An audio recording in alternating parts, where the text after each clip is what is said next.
Ashama akka moltan dhaggeeffattoota keenya sagantaa raadiyoo BBC Afaan Oromoo kan galgala kana qabannee jira.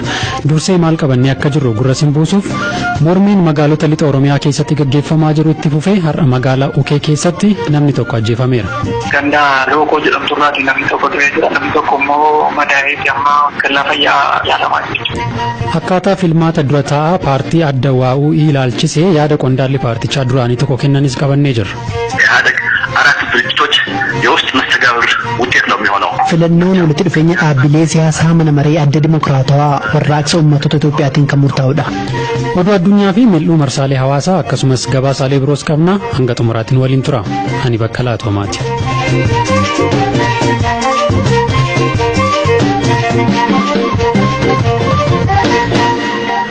Guyyoota darban mormiin magaalota lixa Oromiyaa keessatti gaggeeffamaa ture itti fufee har'a magaalaa Ukee keessatti dargaggeessi tokko yoo ajjeefamu namoonni 3 biroo ammoo madaa'anii jiru.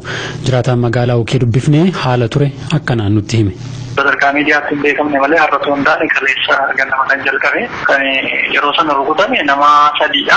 Miidhaan irra qaqqabe kaleessa guyyaa kana isaatti namoonni lubbuudhaan hafaniiru jilla isaanii kana kan rukutame tokko naannoo sarbaa kana rukutame tokko immoo gara koronyoodha kan rukutame tokko immoo harka isaa kanarra jechuudha kan rukutame guyyaa kaleessaa kanaan ture sana booda namni hundumtuu gara qe'eetti deebi'ee amma biyyaarraa hojii wal qabatee waan jiru qeerroon akkuma kaleessaa kana ammas mormii kaasee poolisiin federaalaa irraa akka uumaan kan jedhu sana mormii kaasanii kan isaanii mormaa turanii sana booda isaanis mormii isaa dhageessifachuudhaaf gara kaampii isaanii gaafa isaan dhaqanii nama lama jechuudha kan rukutame already amma namni tokko du'ee jira ganda lookoo jedhamtu irraati namni tokko du'ee jira namni tokko immoo madaa'ee fi amma kallaa fayyaa yaalamaa jira.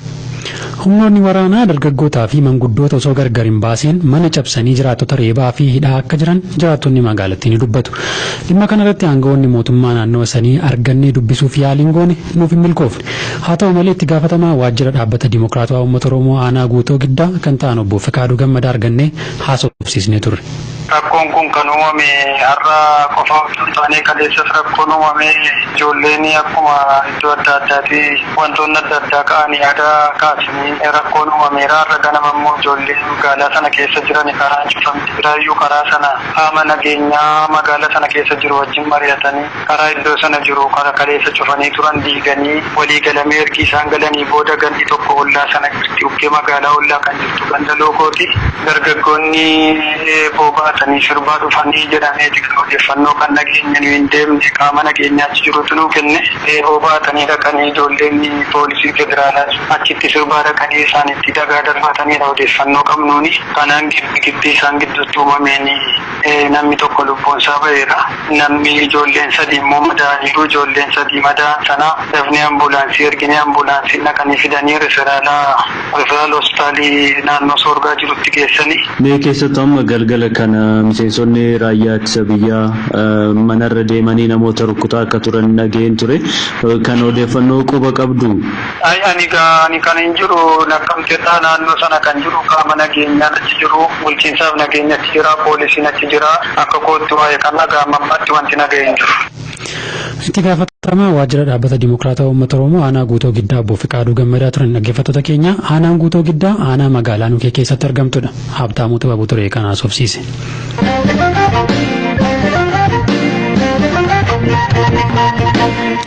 Obbo Gabru Asraat miseensa adda bilisa baasaa uummata Tigraay kan turanii fi yeroo ammaa immoo dhaaba mormituu Arannaa jedhamu hundeessuun socho'aa jiru.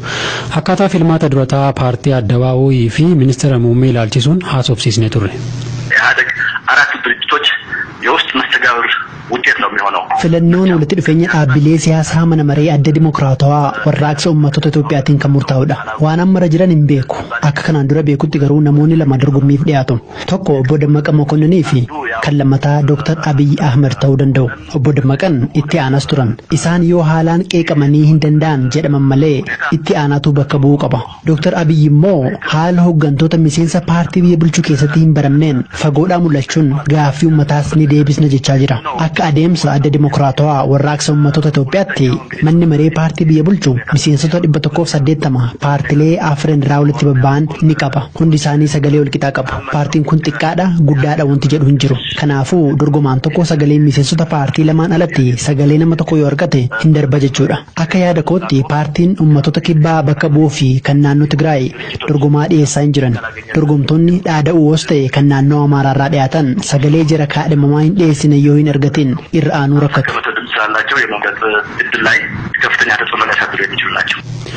Dorgomtoonni osoo sagalee walqixaa argatanii akkam ta'u miseensi tokko dorgomaa paartiin isaa bakka buuseen ala filachuu danda'a gaaffii jedhu dhiyeessinee fi akkasiin deebisan.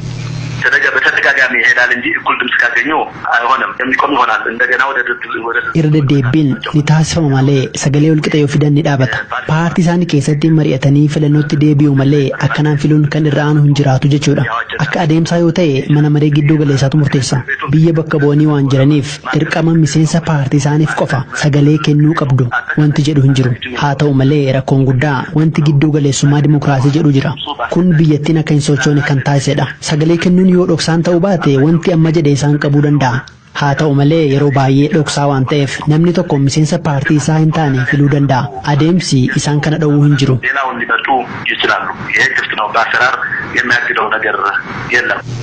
Miseensa duraanii adda bilisa baasaa uummata Tigraay kan turan obbo Gabroo Asraat ture kan dhaggeeffattan.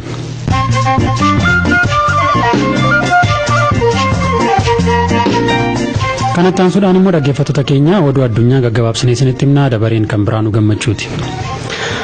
Tole galtoomii Baqqalee Sudaan dursa humna waraanaa haaraa mudatte aangawoota waraanaa kan biroos bakka wal jijjiiruu beeksifteetti kun jijjiirama wal fakkaatu tajaajila basaasa ishee keessatti taasiftee booda ta'uu dhaabbanni oduu mootummaa Suna jedhamu gabaaseera. Jijjiiramni kun Sudaan keessatti qaamoleen jajjaboo akkasii akka tokkummaa jabeeffatan gochuuf jedhameera.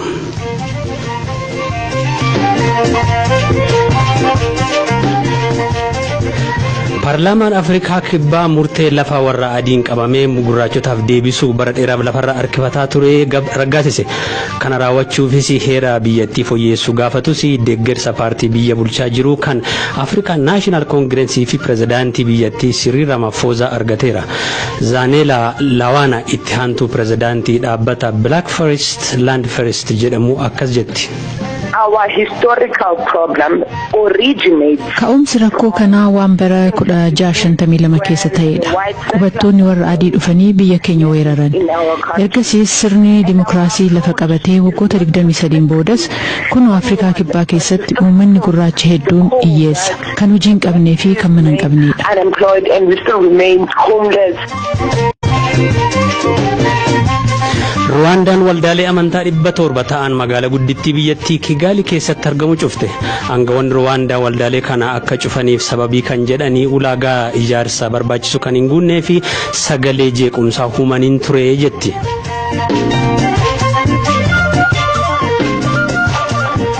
Pirezidaantiin Afgaanistaan Ashraf Ghani alduree tokko malee garee Taalibaan waggoota 17 walii waraanaa turan waliin haaraa dubbachuu akka fedhan himanne.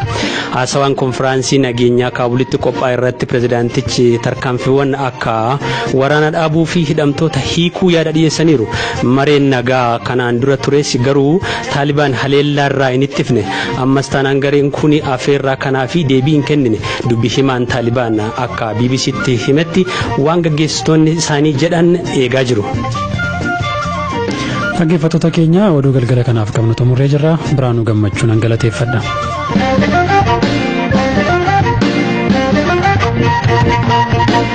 Ayyee dhaggeeffattoota keenya kanatti aansuudhaan immoo dhimmoota ijoo marsaalee hawaasaa irratti haasa'amaa oolan keessaa muraasa filannee simbiraan keenya har'a dabareen kan amma iyyuu taanaati.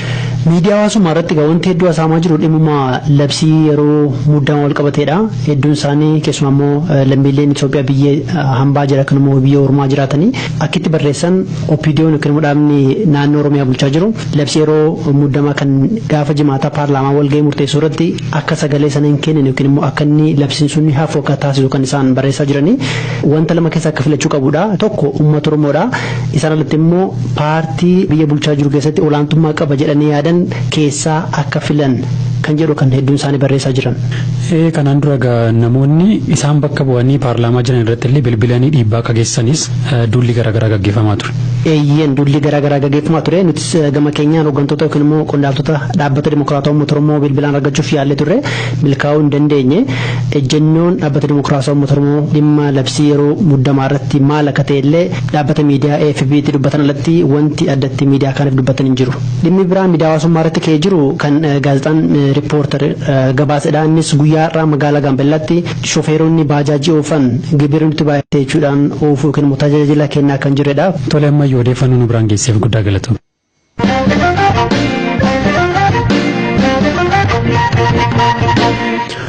Qophii keenya qubsuma koon jedhuun ammoo har'a dubartii Itoophiyaatti dhalattee Eertiraatti guddatte kan biyya Hoolaand jiraatu tokko wal isin barsiifna.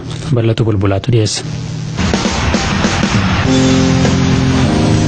ነጻነት ተስፋ ሚካኤል እባላለሁ የተወለድኩበት ኢትዮጵያ ነው ያደግኩበት መቃን ኮ ነጻነት ተስፋ ሚካኤልን ጀደማ ከነን አለድ ኢትዮጵያቲ yoo ከነን ጉደደ ኤርትራቲ አመ ከነን ጅራዱ ብየ ሆላንድ በካ አውዜን ጀደሙ ድሞተ ሆላንድ ፊ ኤርትራ አደታስ ሰንባየቱ ጅራ ገሩ ዋይ ገመወን ሳኒቲ ፊ ጉድነ ሳኒ ዱበቹን በርባንዲ wanti qalbii kiyya naqabe tokkotu jira waa'ee guddisa ijoollee nuti ija abbaa fi haadha keenyaa ol jennee ija keessa yoo ija itti babaasnee ilaalle ta'e akka daa'ima naamusa hin qabneetti lakkaa'amne turre kanaafuu akka mallattoo damboomummaatti waan fudhatamuuf ol jennee ija keessa ilaaluun nuuf hin eeyyamamu ture garuu biyya Hoolaanditti fuuldura dhaabachuudhaan ija keessa ilaalaa kan ittiin dubbanne yoo ta'e akka waan waa dhoksitu qabduutti waan fudhatamuuf aadaa fi haala guddisa ijoollee irratti garaagarummaa jiraachuu dubbachuun እና የባህልና የአስተዳደግ ልዩነት እንዳለ ይህን መንገር እፈልጋለሁ። Nasaannat Tasfa Mikaa'el turte kan dhaggeeffattan odeessinitti aanu gara Afrikaa Kibbaa nu geessa. Magaalota Afrikaa Kibbaa akka Keep Taawunii fi Darbaan keessatti daldalli kophee sniikarii daldala qofa osoo hin taane aadaa ta'aa jira jedha odeessi keenya. Namoonnis bakkeewwan kopheen kun itti daldalamu bituu fi gurguruu qofaaf osoo hin taane bashannanaaf illee itti goru. Taawuraa Maduunaa gara Johannesburg imaluun gabaasa qopheesse Hamzaa Huseentu dhiyeessa.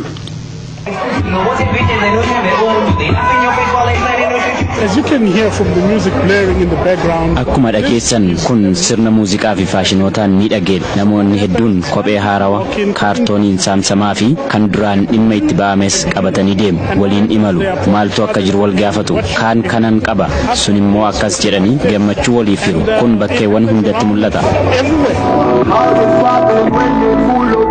Whether it's crazy colors, whether whatever it is, and you feel happy wearing it. Zaid Usman sneakerii cimdii 180 walirratti tuulee qaba. Aadaa fi jaalala sneakerii wayita United States turetti akka gabbifate hima. Yaada daldala sneakerii amma Darbanii fi Cape Town keessatti gaggeeffamaa jiru kana waggaa 4 dura kan fide. So the event started in 2013 in like a small coffee shop in Woodstock, Cape Town. Sirni akkanaa bara 2013 keessa eegale. Jalqaba akka bakka daldala bunaatti eegalame. Magaalaa Cape Town iddoo Woodstock jedhamutti jechuudha. Ani immoo kopheewwan gatamuu qaban hedduun qaba. Akkamiin haala sirna qabeessa ta'een kophee koo hedduu kana ofirraa lafa kaa'aa laata? Yaada jedhutu na keessa ture. Kanan guddadhe Ameerikaatti. Wayita Afrikaa Kibbaatti deebi'u namoonni wayita kophee koo argan sniikarii akkamii uffata jedhanii na gaafatu. Yeroo hunda argachuu barbaadus.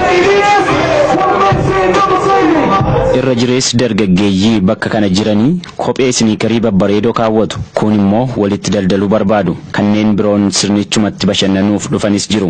Gatiin kopheewwan kunneenii inni xiqqaan doolaara Ameerikaa 30 irraa eegalee hanga doolaara 2000tti deema. Dizaayinara faashinii kophee sniikarii kan ta'e Baafaanaa Hilope gosa kopheewwan qabu akkanaan ibsa. I have pairs of retro sneakers, I have athletic sneakers, I have Sniikaroota cimdii sadarkaa isaanii eeggatan nan qaba. Kan atleetota gosa Adidaas hedduus nan qaba. Akka beeksifamaniif hojjechaa jirra. Namoonnis baay'inaan isa kan Adidaas kana kan lafarraa ol ka'u bitachuuf fedhii guddaa qabu. Gurmuu kanatti akka dhufaniif maaltu namoota hawwate laata? Carraan akkanaa gara fuula duraatti illee carraa biraan akka banamuuf ka'umsa ta'a. Marsariitii keenya www.bbc